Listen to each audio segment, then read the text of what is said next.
बालक के रूप में हो गए, तब माता को स्मरण आया कि हाँ मैंने तो सुत जायो है। तब माता को स्मरण हुआ।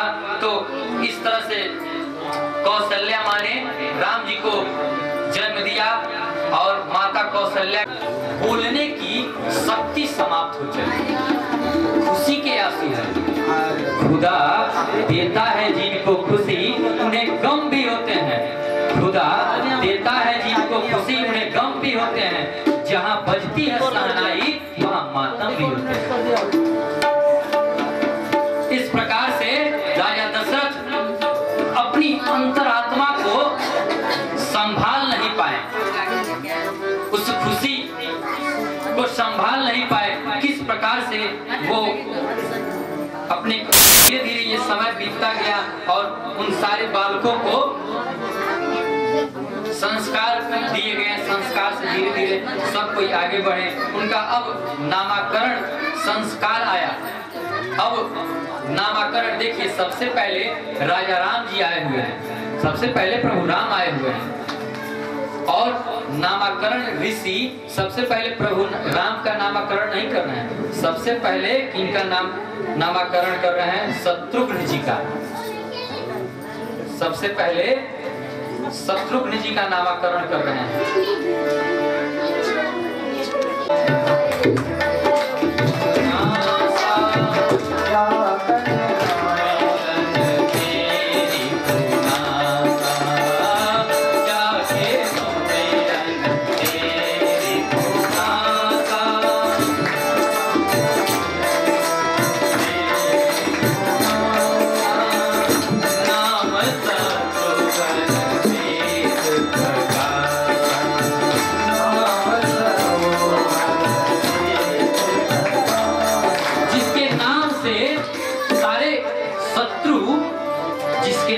के प्रभाव से शत्रुओं का नाश हो जाए। अब आप ये बताओ कि सबसे पहले प्रभु के पास जाने के लिए, सबसे पहले प्रभु के पास जाने के लिए उनके द्वारपाल से मिलना पड़ता है। तो ये द्वारपाल के रूप में शत्रुघ्न जी महाराज यहाँ खड़े हैं।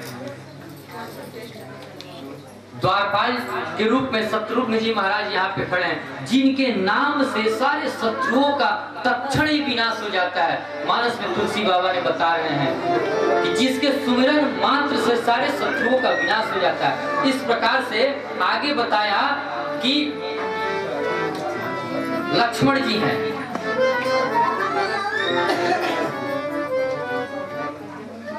आगे लक्ष्मण भरत जी हैं।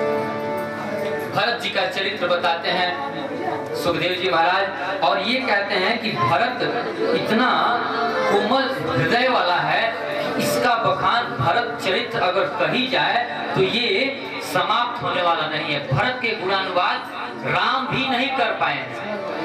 इस प्रकार से भरत के बाद लक्ष्मण की चर्चा की और अंत में प्रभु श्री राम का चर्चा किया। कहा कि परीक्षित प्रभु राम स्वयं आनंद सिंधु सुख राशि हैं, आनंद प्रदान करने वाले हैं। जो भी व्यक्ति इनके नजदीक जाता है वे इसे दुख नहीं प्रदान करते हैं, वो आनंद सिंधु सुख राशि हैं। जो आनंद सिंधु सुख राशि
क्यों होते हैं? आप इतना उतावला क्यों होते हैं? एक समय आएगा कि मैं अपनी पूरी परिकरों के साथ आपके भी वंश में मैं आऊंगा। तो उन्होंने कहा कि ये बात है, आप आए, कब आएंगे कब नहीं आएंगे ये तो मैं नहीं जानता, लेकिन अभी जो समय चल रहा है, क्विक रिजल्ट चाहिए हमें, तुरंत फैसला चाहिए, तुरंत। जिस प्रकार से लोग हेमियोपैथ के दवा पे विश्वास नहीं करते, कहते हैं वो मीठा मीठा लगता है, और एलोपैथ अंग्रेजी दवा जो है तुरंत खाओ और तुरंत रामबाण की तरह काम करता है, उसी को खाओ। ये नहीं जानते कि ये होम्योपैथ की जो दवा है धीरे धीरे असर करके जड़ से समाप्त कर देती है। तो ठीक इसी प्रकार की भक्ति है परीक्षित चंद्र की प्रभु राम से। प्रभु राम ने कहा कि जाओ, मैं तुमसे खुश हुआ।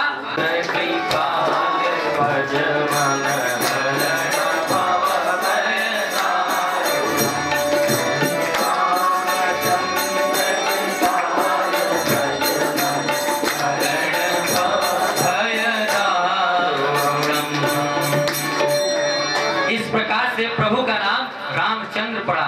आगे इस प्रकार से सारी राम कथा परीक्षित जी को सुखदेव जी महाराज ने कहा कि प्रभु किस किस तरह से वनवास गए और उससे पहले प्रभु किस प्रकार से पढ़ने गए और वहां से आए तो किस प्रकार से विश्वामित्र जी ने इन्हें मांग करके लाया और जनकपुर गए। जनकपुर में माता सीता जी के साथ इनका विवाह हुआ और अंत में प्रभु पुनः घर को आए और घर को वापस आने के बाद कैकेयी माँ के द्वारा किस प्रकार से वचन के द्वारा ये वन को गए और वन में माता सीता का हरण हुआ और माता सीता के हरण के बाद प्रभु किस प्रकार से रावण से माँ सीता को अपने धराधाम में पुनः लौट करके आए।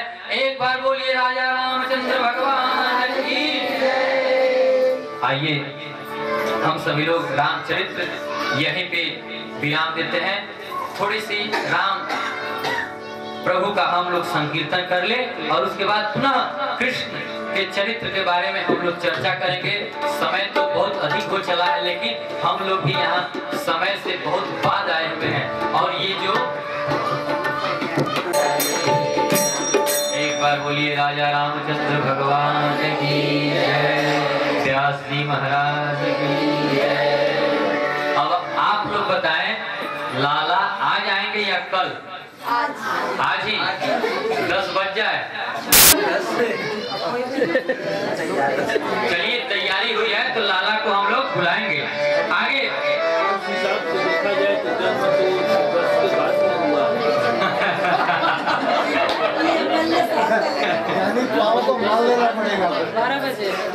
ये भी बात सत्य है, सत्य को किया जाए।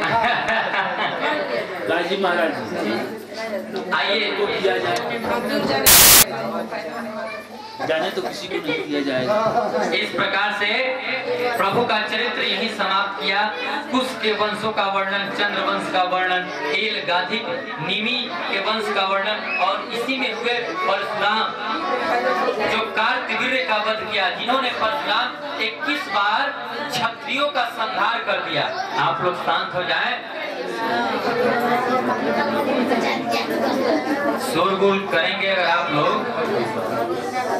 थोड़ी सी चर्चा और है, उसके बाद हम सभी लोग आगे बढ़ेंगे। और 21 बार परशुराम ने क्षत्रियों का संहार किया। इसी में ययाति और देवयानी का चरित्र भी आता है, पुरुवंशीय दुष्यंत तथा भरत का भी चरित्र आता है, रंती देव की चरित्र आती है। इसके बाद ययाति और संयाति कृत ये 2 विवाह इनका हुआ। शुक्राचार्य का विवाह देवयानी और शर्मिष्ठा से हुआ। हाँ चलिए अब आइए हम सभी लोग नंद यदु वंश के तरफ बढ़े। अब हमारे प्रभु का जन्म होने वाला है। देवकी और वसुदेव,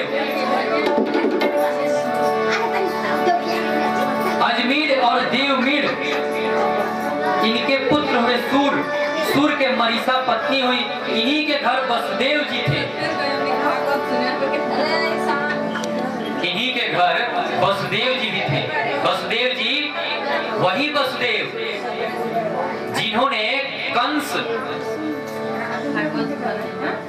कंस के चाचा जी की लड़की का क्या नाम था, देवकी, देवकी माँ के साथ जिनका विवाह हुआ था।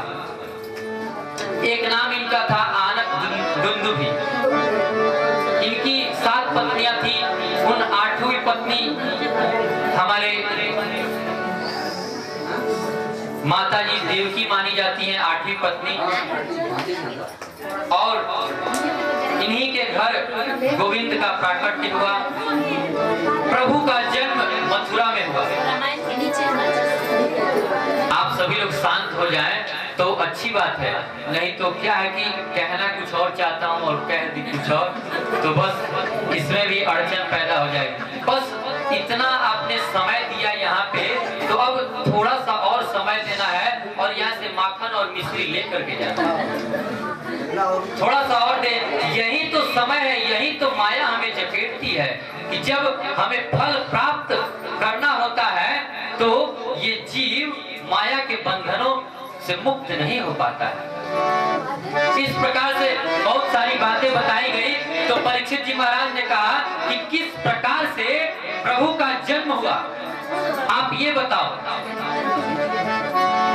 सुखदेव जी महाराज कहते हैं कि एक दिन की बात है कि कंस के अत्याचार से सारी पृथ्वी घोर संतप्त हो चली थी। प्रभु के पास जब देवगण गए तो प्रभु ने कहा कि आप सभी लोग पहले चलो और मैं वसुदेव के यहाँ पुत्र के रूप में उत्पन्न होऊंगा। ठीक ऐसा ही हुआ और कंस ने अपनी बहन देवकी का विवाह वसुदेव के साथ किया। और वसुदेव जी विवाहोपरांत जब वो रथ पे बैठा करके लेकर के जा रहा था तो आकाशवाणी हुई, अरे कंस, तू नहीं जानता तुम अपने काल को बैठा करके ले जा रहा है। यही देवकी का 8वीं संतान तुम्हें बंद कर देगा, तुम्हारा बंद कर देगा। कंस ने जब इस देववाणी को सुना तो उसने कहा, अरे ऐसी बात है।